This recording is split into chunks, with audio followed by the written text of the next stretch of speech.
Assalamualaikum warahmatullahi wabarakatuh. Selamat pagi anak-anakku semua. Semoga semuanya dalam keadaan sehat walafiat dan masih semangat belajarnya ya.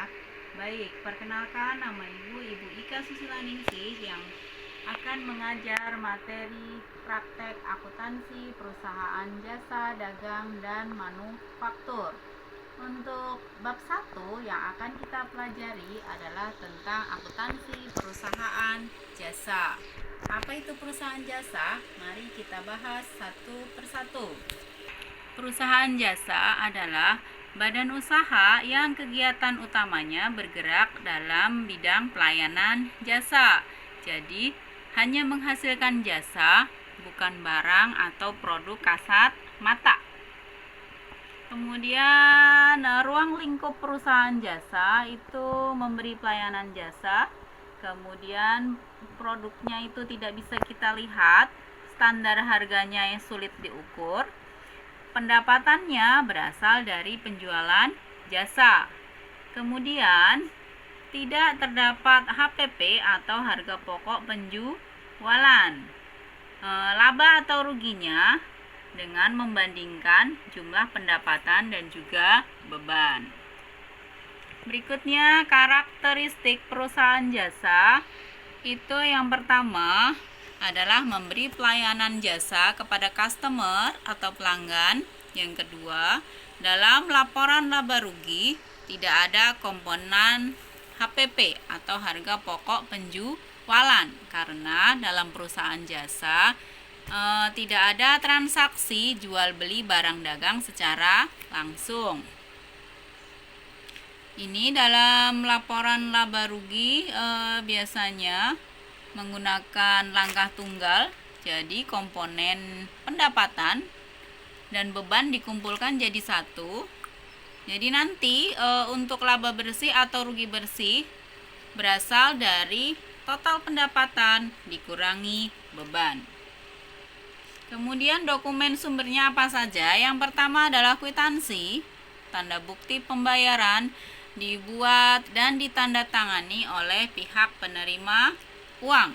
Yang kedua adalah cek, surat perintah tertulis dari pemegang rekening bank yang telah menandatangani cek kepada bank untuk membayar sejumlah uang yang tertulis dalam cek atau si pembawa cek. Berikutnya ini adalah contoh kwitansi. Kemudian ini adalah contoh dari cek dari Bank BCA. Nah, dokumen sumber berikutnya adalah biliet giro. Apa itu biliet giro? Surat perintah pemindah bukuan dari nasabah suatu bank kepada bank yang bersangkutan untuk memindahkan sejumlah uang dari rekeningnya ke rekening penerima yang namanya tertera dalam giro.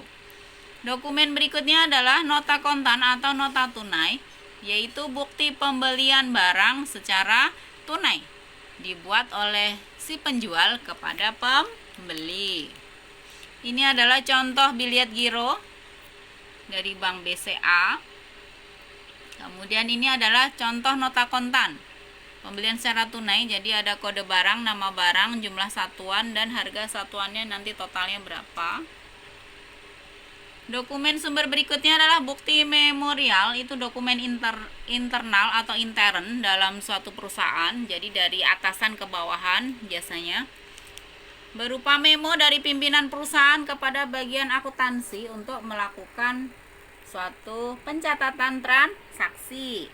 Dokumen sumber berikutnya adalah BKM atau bukti kas masuk untuk mencatat transaksi penerimaan uang tunai.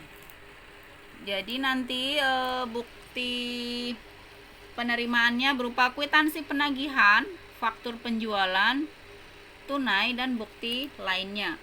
Mencatat penerimaan secara tunai.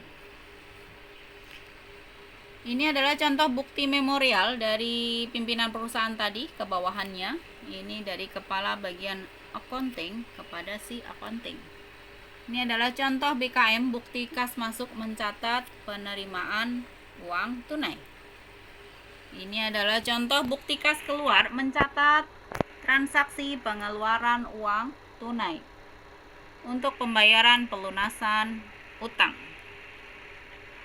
Dokumen sumber berikutnya adalah bukti kas keluar untuk mencatat transaksi pengeluaran uang tunai. Contoh transaksinya adalah pembelian barang dagang secara tunai, membayar utang, ataupun membayar beban. Baik, kiranya itu saja yang dapat Ibu sampaikan kali ini. Semoga bermanfaat. Kurang lebihnya mohon maaf. Wassalamualaikum warahmatullahi wabarakatuh.